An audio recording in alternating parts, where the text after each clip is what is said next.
So here we are with the team that made Possibilities. And if you're watching this, that means you just watched 3 shorts. You just watched Flat, Cold, Hard Blood and Possibilities. And this is the team that made that 3rd film, which is incredibly good. I really love it. And Sean and Charlotte, the team in your lower right for me, so it'd be lower right for the people watching this, wrote and directed this. Will, you were the producer? That's correct, yes. And of course, we have Patrick up there, who is on screen for almost the entire film. There's a couple times you cut away from him.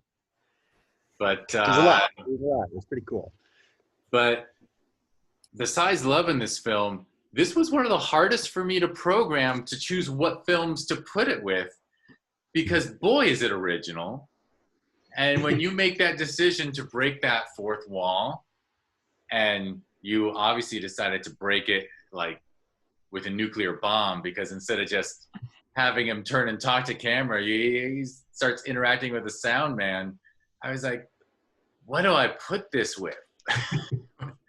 I mean, it's so original. It's so, and I'll add one more compliment before I let you just start talking about how this team came together and how the writing process and everything. But I've seen it many times now, and each time I like it more. Each time I see things that just absolutely, I don't know, I just enjoy it more. I liked it the first time, and I like it more and more each time. So yes, you are the returning champions, because your previous film, A Bad Feeling, I can't count how many awards it won at FILA 2 years ago.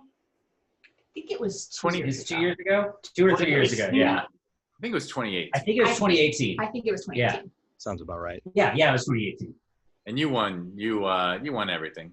And actually, your film caused us to create some new awards, because like after we showed your film, I turned to a couple people on the board. I'm like, why don't we have a Best Lead Actor award? Oh, cool. Yeah. That's awesome. That's great. Because your lead would have gotten it. Yeah. They're great. They're awesome. Your work is changing festivals. But,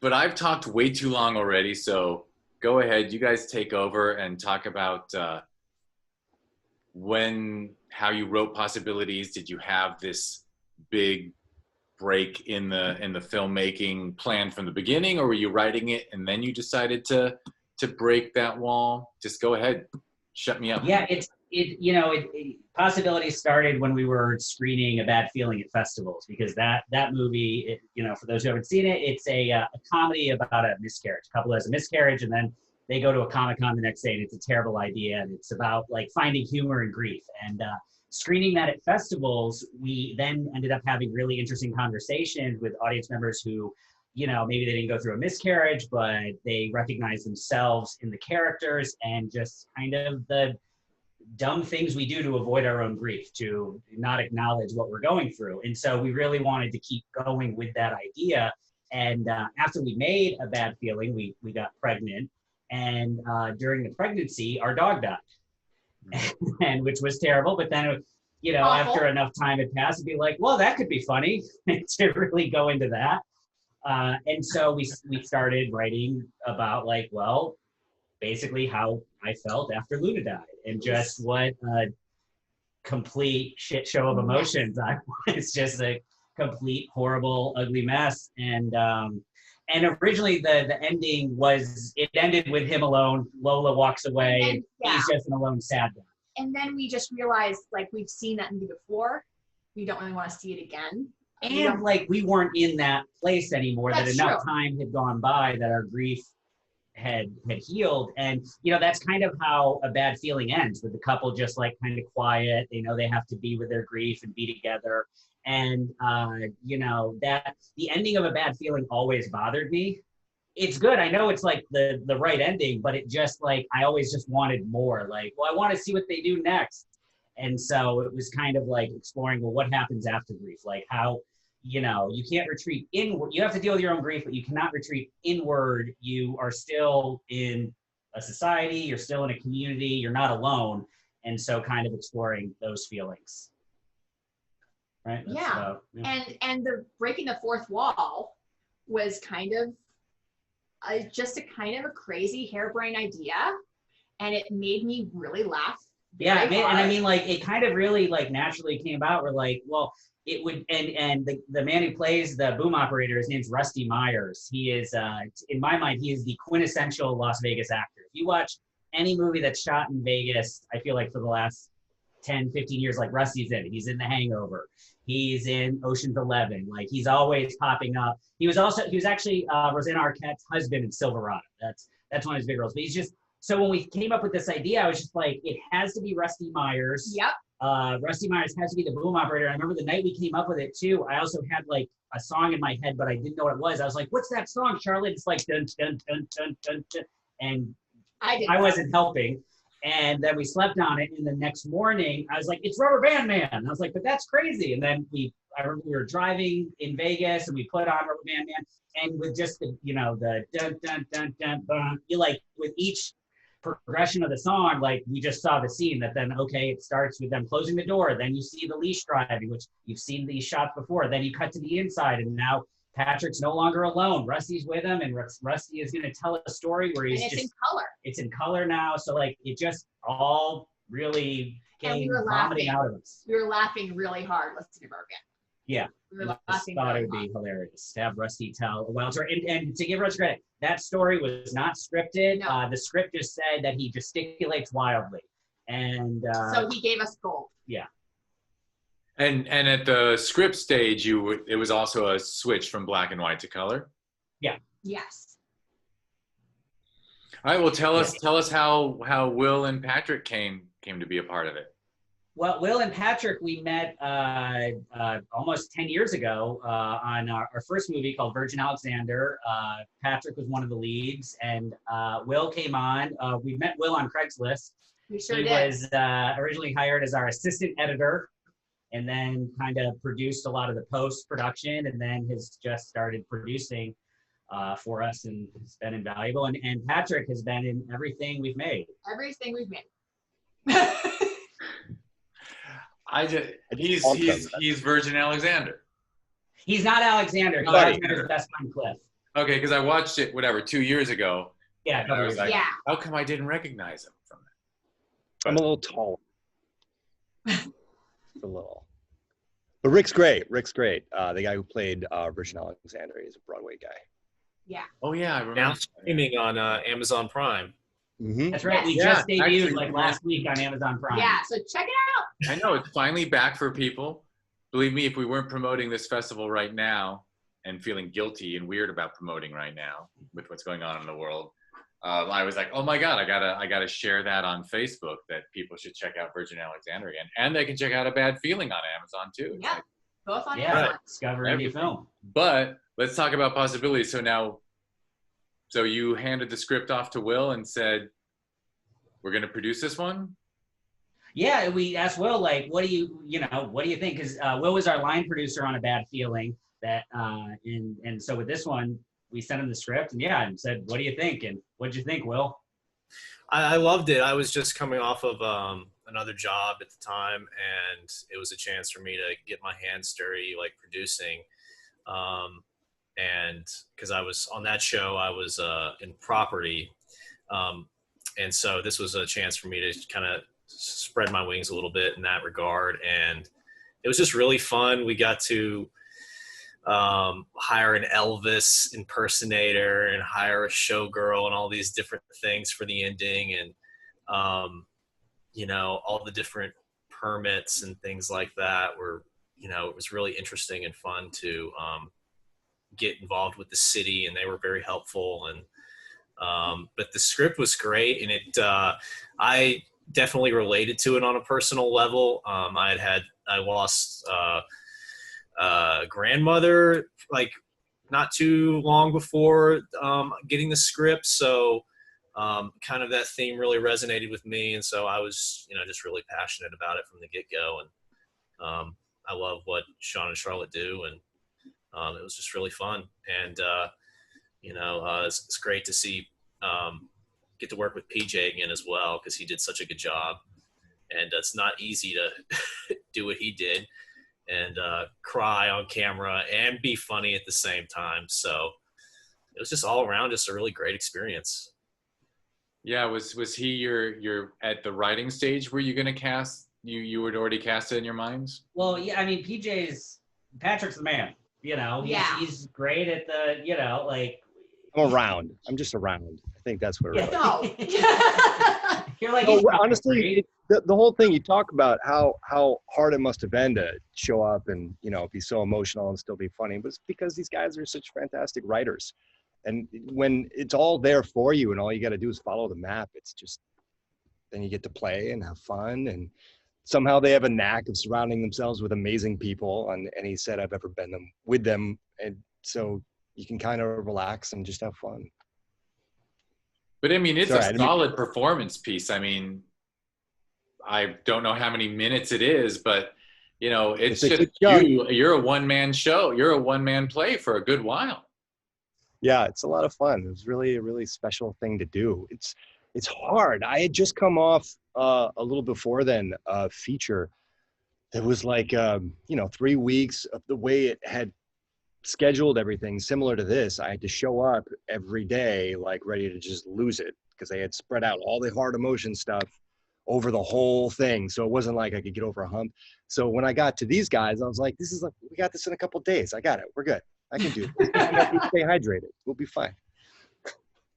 Yeah, hydration was the key. It was 100 degrees both days we filmed. And I remember, PJ was drinking from just a gigantic jug of water. And when he would cry, his tears would like just immediately evaporate on his face. Gone. It was, They were absolutely gone. It was brutal. Charlotte almost got sunstroke. I sure did. Almost didn't make it to that second day, but gotta make sure bottle of water, then a bottle of Gatorade. Yep. Those electrolytes. Wow, and by the way, your female lead, Caitlin Crommett. Caitlin was our other producer. The female lead was Michelle LaRue. Oh, I'm reading the wrong line. Gotcha, Michelle LaRue. Please let her know. Wonderful job, because Patrick sets up a softball for her, right? And he just throws it right down the middle, and we don't know what she's gonna do, and she makes it so funny and so real. And instead of thinking that she's negatively of her, she's absolutely in the right. Yeah. I feel like both of them are right. Neither one is really seeing the other's humanity in that moment. And she's totally right that like he is just, vomiting on her and, just expecting a woman to provide that for him. Yeah. And it's almost a kindness, her correction of him. It helps. And another thing I wanted to ask was, so the ending where he goes with the sound man, is that a little love letter to your adopted home of Las Vegas? Yeah, absolutely. I mean, his line of dialogue, like while we're writing it, when he says, I've lived here 10 years and I've never been to the Las Vegas sign, that was us. I mean, when we were writing the script, we had lived in Las Vegas for 10 years and realized we had never been to the sign. The first time we went was location scout. Yeah, it was after we had the idea. And really, we did make this movie post the shooting in Las Vegas. And before then, I would say Las Vegas has a reputation for being a transient city. And I mean, that's the way it felt for us, that we had lived here 10 years, but you don't really have a connection. There's the strip and the casinos and everyone's kind of scattered. But then after the shooting, there did become like a sense of community and belonging. And, and that's kind of the journey that Patrick's character goes on. Yes. Well, that's really nice. And I wanted to mention, too, we had a great crew on this movie that were all Vegas locals. And our producer, Caitlin, who you mentioned earlier, also did an incredible job. And yeah, it was a lot of fun. Yeah, and kudos to your DP as well. Yeah, Frank was awesome. Yeah, he did a great job. And I mean, when you shoot at the Las Vegas sign, we had to get 2 cops there. We had to have Metro there. And you get a couple of hours. And what are the hours, Will? You can't go past like 11 a.m.? Oh, yeah, you can't. It was something like that. We couldn't go past 11 o'clock. And we had to shoot there too, like, you can't, we didn't have the money to close it down, but you can't close it down. If you want to shoot at the sign, you have to wait in line with everybody else. And then when it's your turn, you have 10 minutes. And then, Metro lets you and then you get back in line. To get the next shot, so we got Rusty's shot of him, taking the photo. And then when we finished that, we had to get back in line and wait to get, PJ's close up.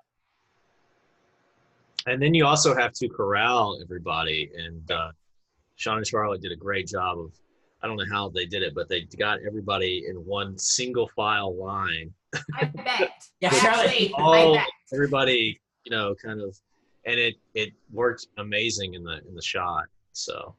Yeah, everyone was super cooperative. That worked out. And I guess that has a lot to do with the 11 o'clock. Like after 11, it just gets so crowded and there's too many people probably. So that worked out. I think so, yeah. Yeah, but you couldn't bring your own people. The people in line were your extras. You had no choice. Yeah, well, that's kind of what we wanted because for A Bad Feeling, we shot that live at a Comic-Con, and we really enjoyed that experience of just putting our actors in a real people. space and trying to do these, that was more of a dramatic scenes, and just just feels alive. Yeah, just made it feels alive. So we, because of that experience and that working out great, we had no doubt that this would work out fine. Though our first take had 6 people in line. I think we did that final shot 10 times. Yes. I think. And I begged each time. At one point, Charlotte was on her knees, just stay in a single file, please. Stay in line. We love you. Stay in line. You can offer it's just fun working with real people. Yeah. Anything else you want to add? I mean, it came out, like I said, such an original story. It's so surprising. We actually, Patrick pulls us in and we care about him, and then the other character gives him a lesson. I mean, but the script is great, the cinematography is great, the performances are great. It's really just fun all around. Thank you. I want to congratulate you on coming back. I tell you, it's so nice when people come back to the festival after a year or two with another good film, because it's not nice for me if it's not good. I bet. But anything you guys want to share a story about the film? We have a couple more minutes if you want. Well, we kind of touched on. I want to say that the Elvis they don't use I can't remember if they use the word impersonator or not, or if it's which they prefer. How do they prefer to be called? His name is Travis Allen. Yeah, and he is at the V Theater. Yes. I believe 7 days a week, and he's the best damn impersonator in Las Vegas. He's fantastic. He just has the aura and essence of Elvis, and it was fun. After we filmed with him, the 2 nights later, we did go with Will to see his show, and it was amazing. And he also signs his emails with TCB, taking care of business. That's a little anecdote. That's just goes right to the heart. Yeah. TCB. Great show. Go see it. Yeah. Whenever he opens, I don't know if it's open right now, right. So keep your distance. But all right. Well, do you already have the next? I know you're always writing. Do you already have the next one in mind? Yes, pre-COVID, we were planning a feature that Will's producing, and we were moving forward with that, and that's on hold till whenever. But we're working on a short film with an actress friend of ours that I think we're going to shoot next week. It should start. So, trying to keep busy, but and excited that Virgin Alexander is now streaming on Amazon Prime. Yes, check it out. And you can watch A Bad Feeling on Discover Indie Film. Discover Indie Film on Amazon Prime. So we can spend the whole day with you guys on Amazon. Exactly. And it's good to know. I mean, Patrick, great work in that film. Thank you. It was a lot of fun. All right. Well, I guess I'm going to hit stop record because we've already gone 20 minutes, and it's not fair for the Q&A to be way much longer than the film. So thank you so much. Thank you, everybody. I'm going to hit stop record. Thank you. Thank you.